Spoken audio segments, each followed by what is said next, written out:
Nós vamos neste momento ler um trecho das Escrituras e refletir sobre a palavra de Deus. Vamos ler esse trecho antes de fazer uma oração.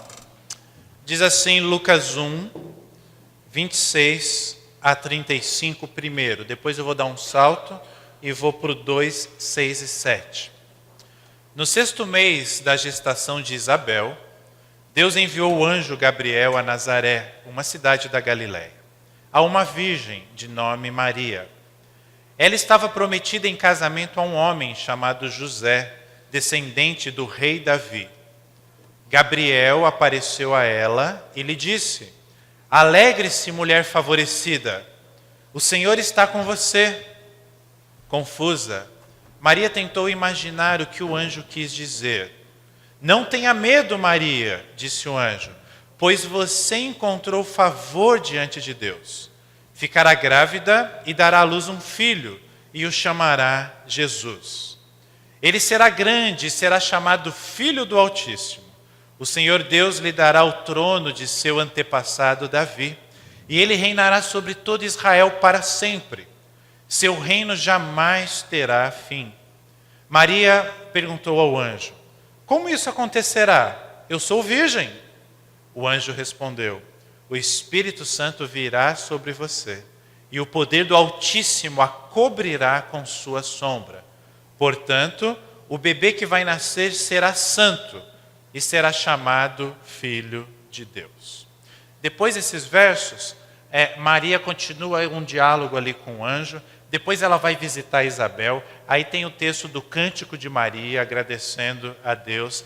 Tem o texto do nascimento de João Batista e a profecia de Zacarias. Isso tudo vai até o verso de número 80. Sabia? Lucas 1 tem 80 versos. No capítulo 2, conta o nascimento de Jesus e no verso 6 e 7 diz assim: E estando eles ali, chegou a hora de nascer o bebê. Ela deu à luz seu primeiro filho, um menino. Envolveu-o em faixas de pano e deitou-o numa manjedoura, porque não havia lugar para eles na hospedaria. Feche seus olhos, vamos pedir a ajuda de Deus. Pai querido, obrigado a Deus por tudo que já lemos, já cantamos, já ouvimos nesta manhã. Certamente o Teu Espírito Santo está falando aos nossos corações. Acabamos de ler um trecho dos mais impactantes da Tua Escritura Sagrada. Que esse impacto se torne real nas nossas vidas. Como foi na vida de Maria conversar com Gabriel. Como foi na vida de Isabel. Como foi na vida de João Batista. Que aquele menino que o Senhor nos deu, que nasceu, morreu e ressuscitou, transforme, ó Deus, os nossos pensamentos e as nossas reflexões em algo extremamente prático. Que o Senhor nos ajude a nós aprendermos nesta manhã, véspera de Natal, a sermos mais parecidos com o nosso Senhor. Obrigado, ó Deus, pelo privilégio de termos a Tua Escritura. Obrigado por esta manhã, em nome de Jesus. Amém. Meus amados irmãos, o texto de Isaías 9:6 foi o texto que deu o tema da nossa série de Natal e é o tema recorrente que nós temos trabalhado aqui durante este Natal de 2017. Está aí o texto, leiam junto comigo. Pois um menino nos nasceu, um filho nos foi dado.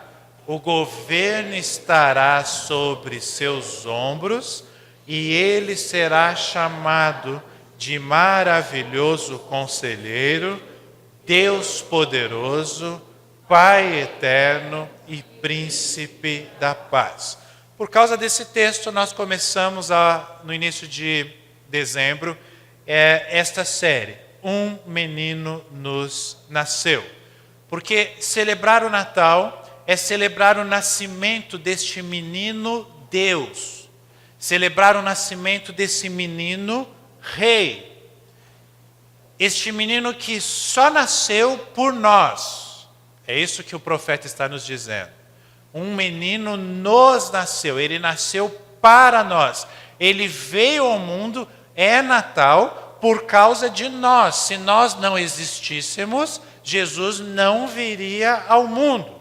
Por isso um menino nos nasceu é o tema da nossa série. E nós começamos essa série falando que um menino nos nasceu para a sua glória. Ou seja, nós refletimos naquele domingo que um menino nasceu para nós não termos medo diante das incertezas, diante dos desafios que nós temos na vida. Nós podemos descansar, nós temos em quem confiar. E eu não estou falando de nós mesmos, eu confio em mim mesmo. O discípulo de Jesus é aquele que tem em quem confiar, ele confia em Jesus. Ele não carrega o fardo de ele ter que trazer o descanso para a sua vida. Ele confia que tudo depende de Deus, não depende de mim. O menino nos nasceu para a sua glória, porque nós temos em quem esperar, ou seja, em quem depositar a nossa esperança. A minha esperança não está apenas no que eu posso fazer, não apenas no governo, não apenas na minha empresa, não apenas na minha família. A minha esperança fundamentalmente está em Deus. Não importa o que eu quero, Ele sabe o que é melhor para a minha vida. Por isso Ele nasceu para nós vermos, para nós enxergarmos a sua glória. Depois, nessa mesma série, nós vimos que um menino nos nasceu para percebermos a sua presença. E aí nós aprendemos com o pastor Sandro que a presença de Jesus transforma vidas. Quer seja uma pessoa extremamente religiosa, que chega ao ponto de perseguir a liberdade do Evangelho, quer sejam povos pagãos que não conhecem o Evangelho, como, digamos assim, magos que vieram do Oriente, quer sejam os seus discípulos. É impossível, inclusive nos dias de hoje, não perceber a presença de Jesus nas nossas vidas. No domingo passado, nós vimos que um menino nos nasceu para anunciar a sua missão. Nós aprendemos que o mundo não pode salvar a si mesmo. E esta é a grande mensagem, a principal mensagem do Natal. Porque nós não podemos salvar a nós mesmos, porque o mundo não pode salvar a si mesmo, é que existe o Natal. É por isso que Jesus é chamado de Salvador.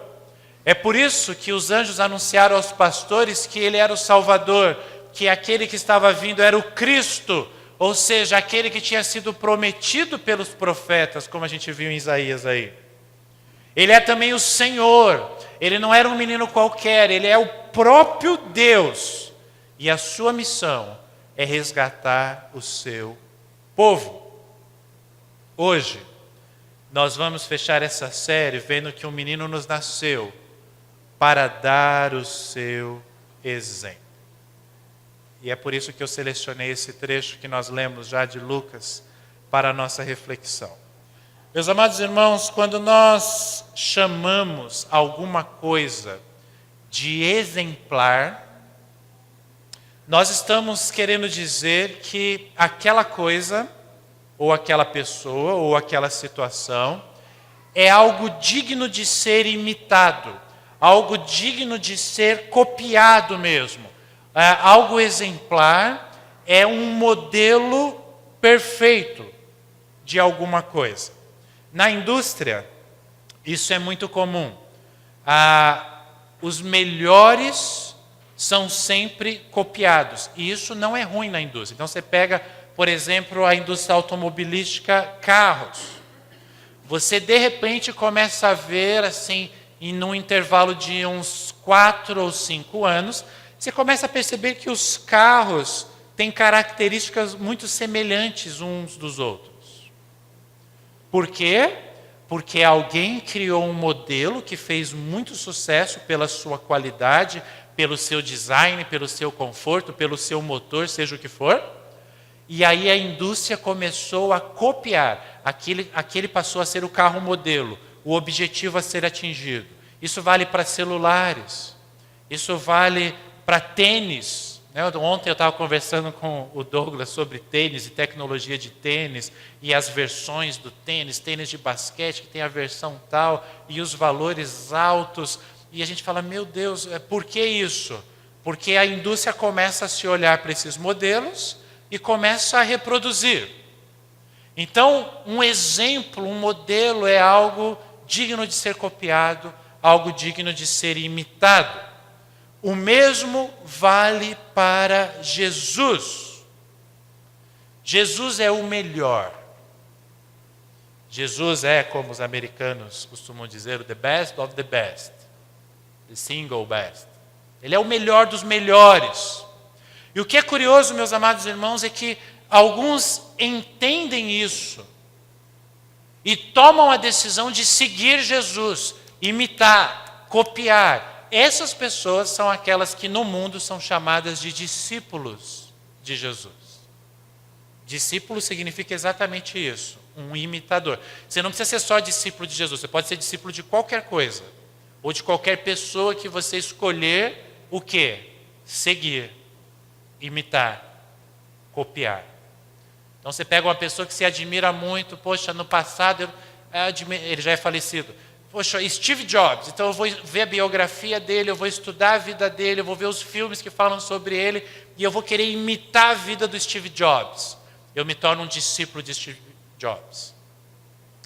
O discípulo de Jesus é aquele que tomou a decisão de escolher Jesus. Na verdade, foi Jesus que chamou, mas vocês estão entendendo o que eu quero dizer. Escolher Jesus para seguir. Ok? Algumas pessoas entendem isso também, mas ainda assim não tomam a decisão de segui-lo. A pessoa sabe que ele é o Filho de Deus, a pessoa sabe que ele é um bom exemplo a seguir, mas por diversos motivos, cada um tem o seu, a pessoa resolve não seguir. E tem um terceiro grupo de pessoas, que são aqueles que não entendem que Jesus é um exemplo, um modelo para a vida humana. E é curioso isso, meus amados irmãos, porque normalmente a gente acha que é simples entender o Evangelho, entender o Natal, entender a cruz. Eu diria que é simples para aquele que é discípulo.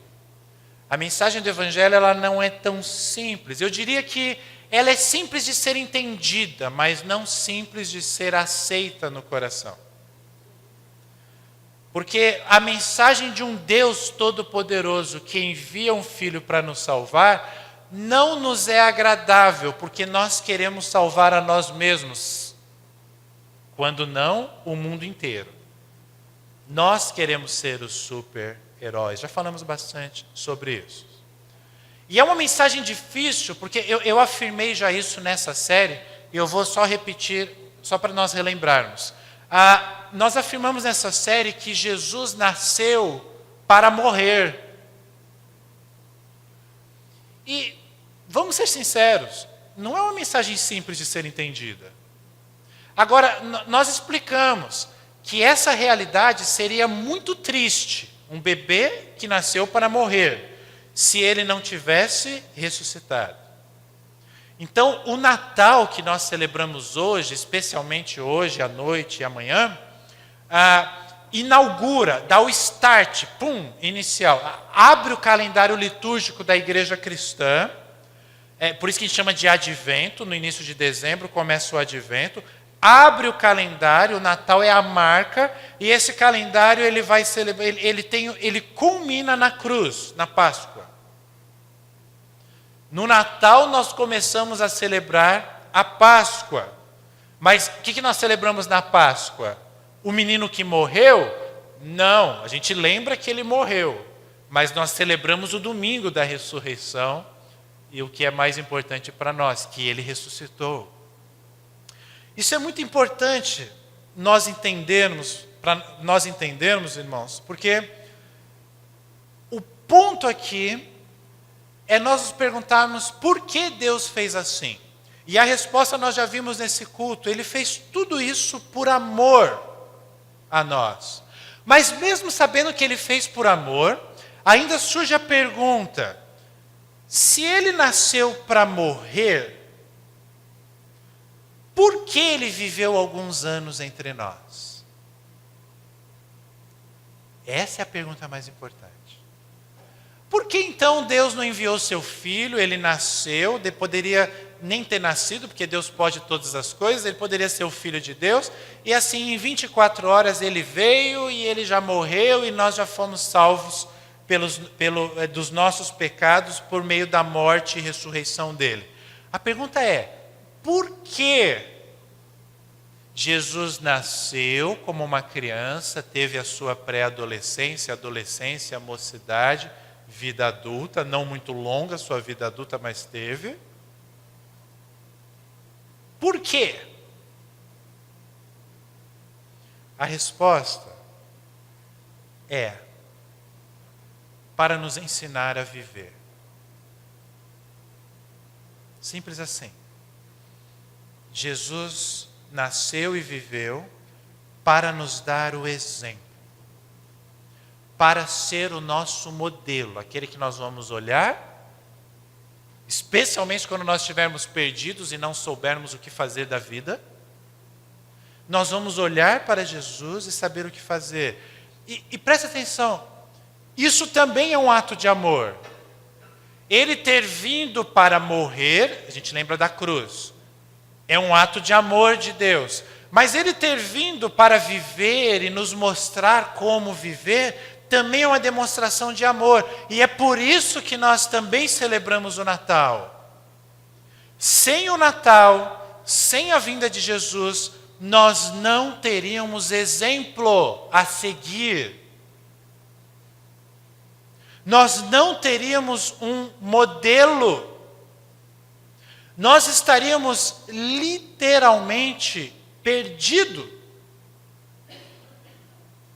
O máximo que nós poderíamos fazer seria olhar para a sua palavra, especialmente o Antigo Testamento, nesse caso, né, sem a vinda dele, e tentar imaginar como que no século 21 Deus quisesse que nós vivêssemos.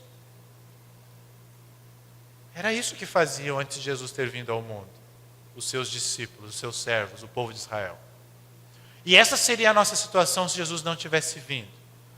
Nós não teríamos um exemplo vivo, de carne e osso, exatamente como nós.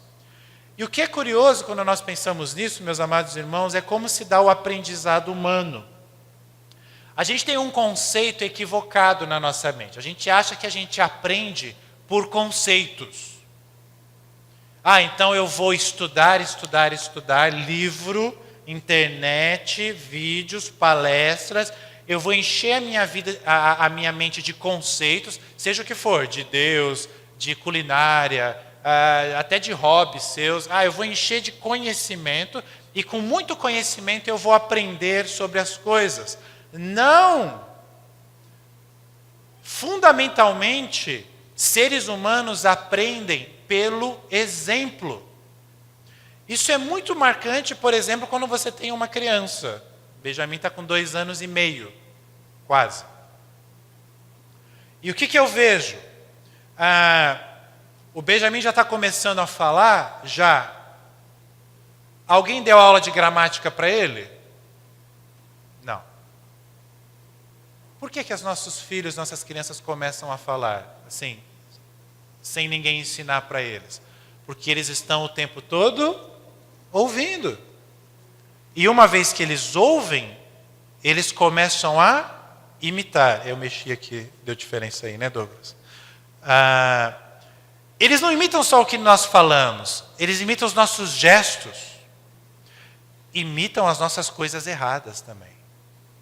Benjamin já fez isso. Eu agi de forma errada, na hora ou alguns minutos depois, ele estava agindo de forma errada.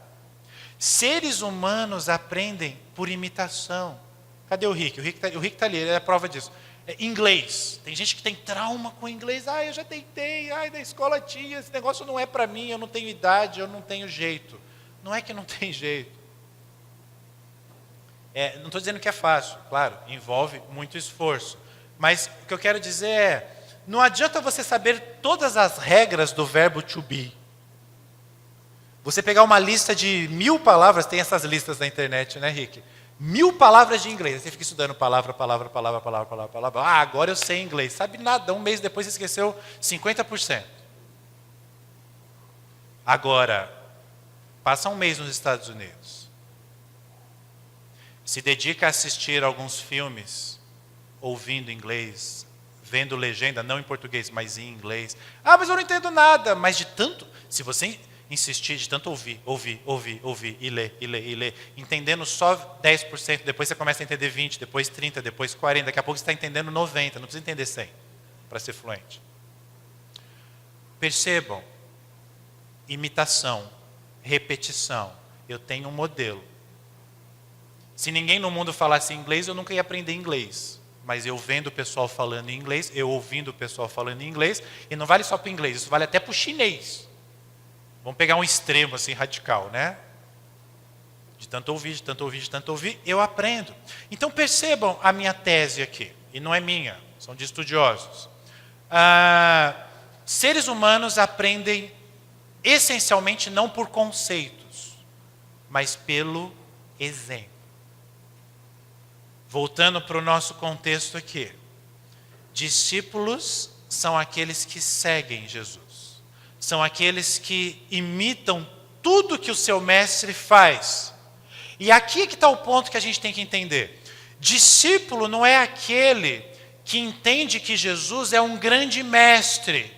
E entende assim, no cristianismo eu tenho conceitos, eu tenho teologia, eu tenho filosofia que é boa para a minha vida, então eu vou aprender essa teologia reformada, eu vou aprender o que os presbiterianos ensinam, e eu com esses conselhos, com esses conceitos, eu terei uma vida bem-sucedida. Não. Discípulos não entendem Jesus apenas como um grande mestre. Discípulos entendem Jesus como seu Senhor. Nós não entendemos que Jesus apenas nos dá conhecimento. Nós entendemos que Ele nos ensina a viver. Então a Bíblia e Jesus é a minha fonte do conhecimento sobre a vida. Ela é. Mas Deus nos ama tanto que, como não bastasse nos dar a fonte, Ele enviou o seu próprio Filho. E esse Filho viveu entre nós. E nós vimos a glória dele, glória como do Pai. Só que glória como do Pai, sendo um ser humano. Porque se Jesus viesse com a sua glória divina, sem ser um ser humano, a gente ia olhar para ele e ia falar, eu estou muito longe disso, como é que eu não tem como imitar um Deus? Mas a hora que um Deus se torna um menino, e esse menino nos é dado para nos salvar e para nós aprendermos a viver, aí eu olho para esse menino e falo, opa, eu me identifico com ele, olha lá, ele foi um bebezinho, eu também fui. Ele foi uma criança, eu também fui. Ele aprendeu lá na marcenaria do pai, eu também trabalhei com meu pai. Ele cresceu e começou a anunciar algumas coisas de Deus, e eu também. Opa, Jesus era um homem como eu, embora ao mesmo tempo fosse o próprio Deus. E aí eu me torno um discípulo dele. Agora, uma marca de Jesus nos ensinar a viver é a seguinte: Ele quer nos transformar.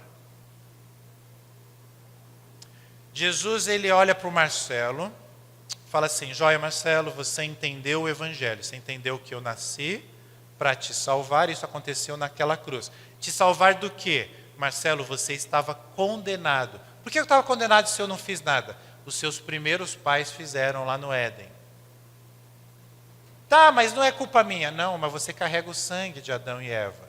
E não só eles fizeram, mas você já reparou o seu dia a dia? Como você vira e mexe, pisa na bola com as pessoas, pisa na bola comigo, que sou o teu Deus. Puxa, é mesmo. O que eu tenho que fazer então para eu me redimir? Você não tem que fazer nada. eu enviei meu filho para te salvar. Você estava condenado à morte eterna. Agora eu te ofereço a vida eterna. O que eu tenho que fazer? Só crer. Joia. Só que Deus vira para mim e fala, só que tem um preço. Ué, mas o senhor falou que não tinha que fazer nada? Não. Você vai precisar, você não, vai continuar sem precisar fazer nada. Só tem um preço. Eu vou transformar a sua vida. Como assim, Deus? Você não vai ser mais o Marcelo com a sua natureza que você nasceu. Você vai ter uma nova natureza. Você será transformado pelo meu poder.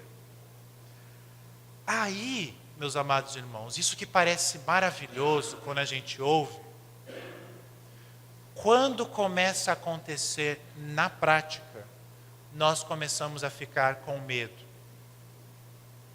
Porque a mudança, a transformação, sair da nossa zona de conforto, ainda que seja uma zona de conforto ruim, gera medo. Por isso, uma das marcas, ou uma marca, das passagens que contam, na Bíblia, que contam sobre o nascimento de Jesus, é o medo dos seres humanos. E nessa passagem que nós lemos para essa reflexão, não é diferente. Está caindo o negócio aqui. Olha lá. Confusa, Maria tentou imaginar o que o anjo quis dizer.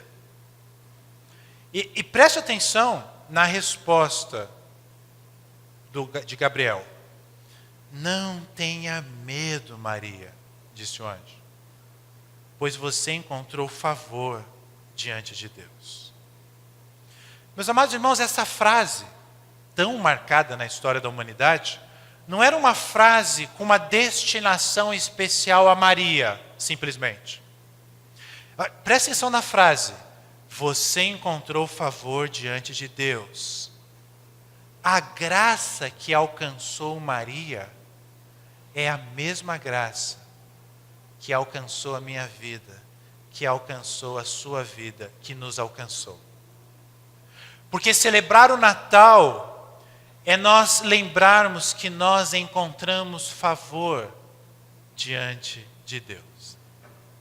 Agora, o que é louco no Evangelho, e é essa mesma palavra, louco, é que nós não encontramos esse favor porque nós somos especiais, ou porque nós merecemos.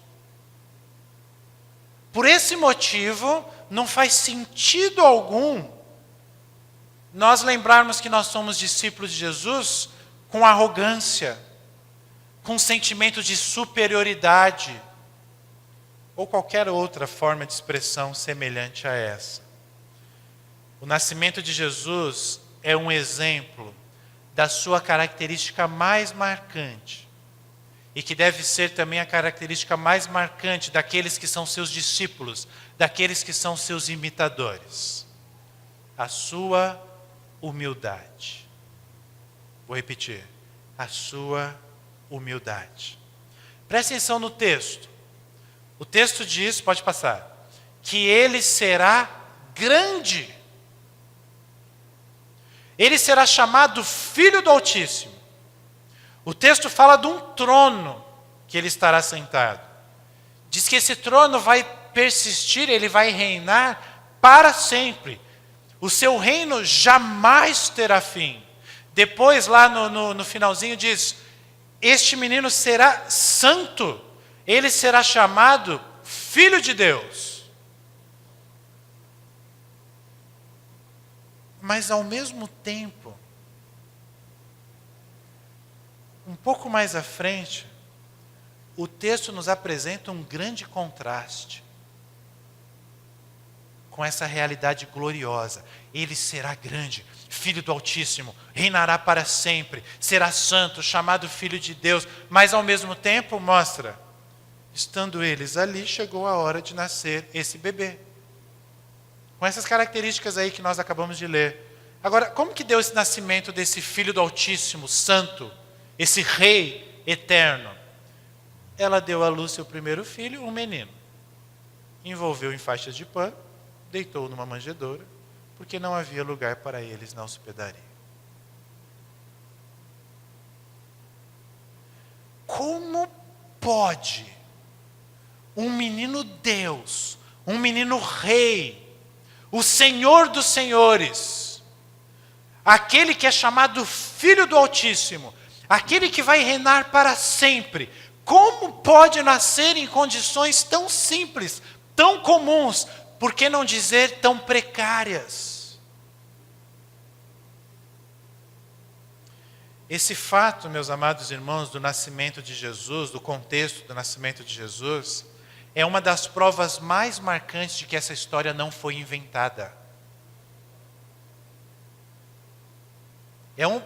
É a prova, porque nenhum ser humano sobre a face da Terra, em qualquer época da história da humanidade, descreveria um quadro como esse que vocês estão vendo aí, para o nascimento daquele que é o maravilhoso conselheiro, daquele que é o Deus poderoso, daquele que é o Pai eterno, daquele que é o príncipe da paz.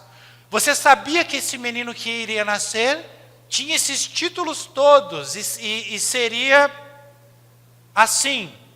E aí você vai inventar a história de que ele nasceu. E você descreve assim? Não. É uma prova definitiva de que esses eventos aconteceram e não são invenção humana. Agora tem uma pergunta mais importante para nós, eu já estou caminhando para o final. Se você fosse o Deus Pai, trabalhe em sua imaginação, você é o Deus Pai, tá? Por ser Deus Pai, você tem controle sobre tudo, sobre todo o universo. Você literalmente pode todas as coisas. Perguntinha. Você iria escolher que seu único filho, o filho que você ama, nascesse dessa forma? Seja sincero. Eu posso todas as coisas, eu sou o Senhor dos Senhores. Eu tenho um filho que eu amo. Você ia escolher um nascimento assim? Não. Nenhum de nós. Então aqui tem algo muito importante. Isso só pode se indicar uma coisa. Deus queria nos dar um recado sobre a forma que Jesus nasceu. Deus queria nos ensinar alguma coisa ao permitir que Jesus nascesse nessas condições. O Pai queria nos revelar, pelo Filho, como que nós deveríamos viver. E a pergunta é, como devemos viver? Qual a lição que nós devemos aprender com o Natal? Eu poderia dizer para vocês, mas Paulo, o apóstolo, nos descreve, quando ele escreve aos Filipenses, ele deixa isso muito claro, quando ele diz assim: tenham a mesma atitude demonstrada por Cristo Jesus. Embora sendo Deus, o texto é conhecido, mas eu vou ler devagarzinho para você prestar atenção nos detalhes. Tenham a mesma atitude demonstrada por Cristo Jesus. Embora sendo Deus, não considerou que ser igual a Deus fosse algo que ele deveria se apegar, ou que devesse se apegar. Em vez disso, o que ele fez? Esvaziou a si mesmo. Uma linguagem figurada aqui, mas que é fácil de a gente entender. Ele assumiu a posição de um escravo e nasceu como um ser humano. Essas duas frases, essas duas expressões, elas estão interligadas. Ele assumiu a posição de escravo. Como que isso aconteceu na prática? Ele nasceu como um ser humano. Todos nós nascemos escravos. Tudo bem, Jesus nasceu sem pecado, essa é a grande diferença. Mas é essa ideia de uma divindade se rebaixar, se esvaziar, se limitar a uma realidade de uma criatura. Alguém que é criador se torna uma criatura. É como a minha esposa Gabi que cria quadros como artista plástica, é como se ela tivesse o poder de se tornar um quadro. Faz sentido alguém que é ser humano,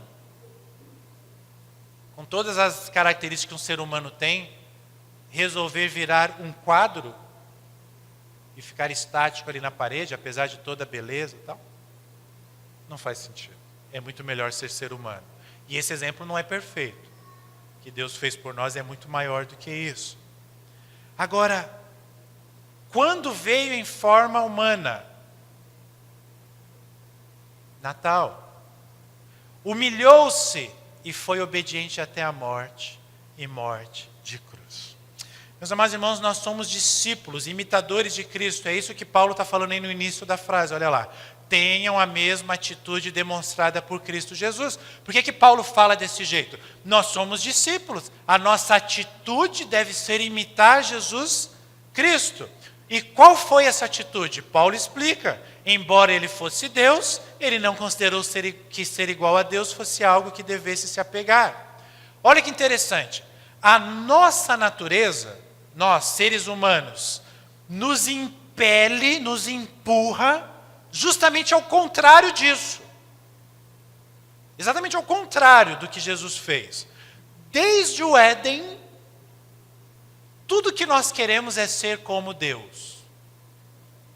Aliás, foi esse o problema lá no Éden. Não foi ter comido um frutinho ou uma desobediênciazinha, não.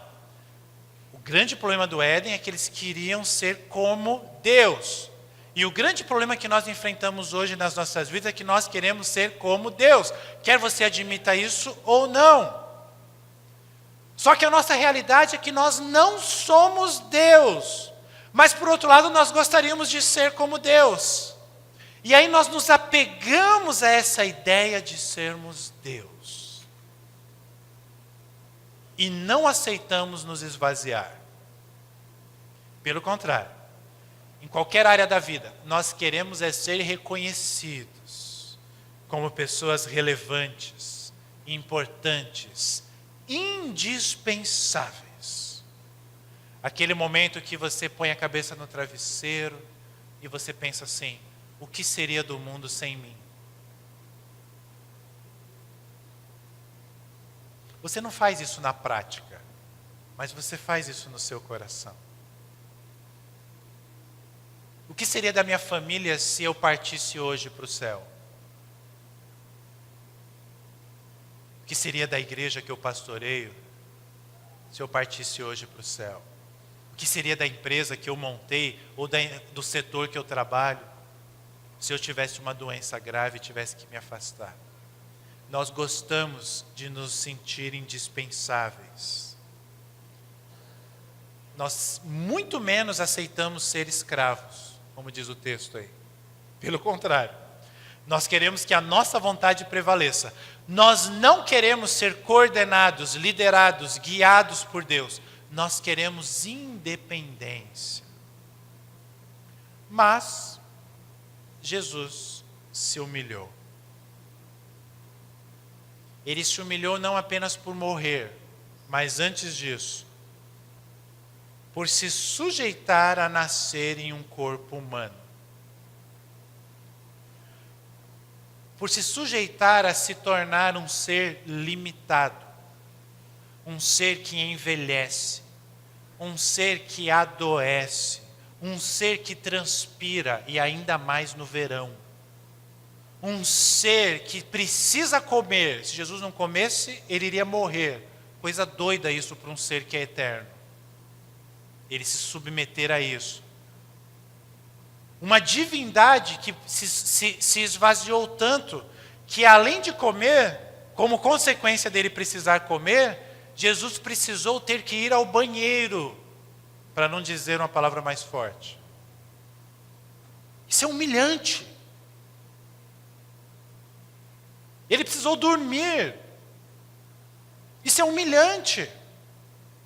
Ele ficou sujeito a emoções terríveis, como a traição, como a perda de alguém querido. Jesus chorou, Jesus sofreu, Jesus suou sangue. Ele se sujeitou a isso. Ele se sujeitou a dores físicas, açoites. Nenhum de nós que estamos aqui, ou estamos refletindo neste momento, se fôssemos deuses, iríamos aceitar, nos sujeitar a tamanho ultraje. Não iríamos aceitar. Por isso que o Natal não faz sentido algum. O Natal não faz sentido algum. E o texto diz: quando ele veio em forma humana, humilhou-se e foi obediente. No informativo dessa semana, se você não pegou, pega depois. Tem uma pastoral ali, uma reflexão do pastor Max Lucado. E entre outras coisas ele fala assim: a majestade, Natal é a majestade no meio do comum. É a santidade no meio de esterco de ovelhas e de suor. É a divindade entrando no mundo no chão de um estábulo, no ventre de uma adolescente. E aí eu acrescento, uma adolescente não casada, na presença de um carpinteiro. Um menino nos nasceu para nos dar o seu exemplo. Esse exemplo fica ainda mais claro. Vocês estão vendo esse texto de Filipenses 2? Eu peguei o verso 5 a 8. Eu quero concluir só mostrando para vocês o que vem antes desses versos. Mostra para a gente, Gerson. Os versos 3 e 4 diz assim: não sejam egoístas, nem tentem impressionar ninguém. Sejam humildes, olha aí, e considerem os outros mais importantes que vocês. Não procurem apenas os próprios interesses, mas preocupem-se também com os interesses alheios das outras pessoas. Aí vem, tenham a mesma atitude demonstrada por Cristo Jesus. E aí a sequência que nós já lemos. Percebam, meus amados irmãos, eu não vou pregar nesse texto, eu já estou nas últimas palavras. Eu só quero que você perceba o seguinte: se Deus, olhando para esse texto aí, se Deus tivesse sido egoísta, nós não teríamos o Natal. Se Deus quisesse impressionar alguém, Jesus não teria nascido como ele nasceu. Se Deus não considerasse os outros importantes, ele não teria submetido Jesus a tamanha humilhante situação. Se Jesus procurasse apenas os seus próprios interesses, eu e você estaríamos perdidos.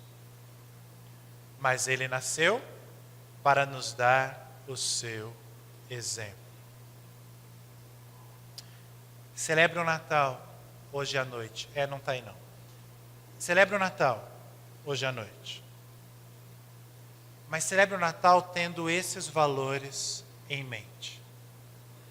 Diante de todas as frases bonitinhas que você vai receber, tanto agora no Natal quanto para o Ano Novo, diante das reflexões, diante das recomendações que você ouvirá hoje, lembre-se de uma coisa: o mais importante é imitar Jesus. E esse menino nos nasceu, entre outros motivos, para nos dar teu exemplo, o seu exemplo. Esse foi um dos motivos dele ter vindo. Celebre o Natal, lembrando que Jesus é o nosso exemplo. Amém?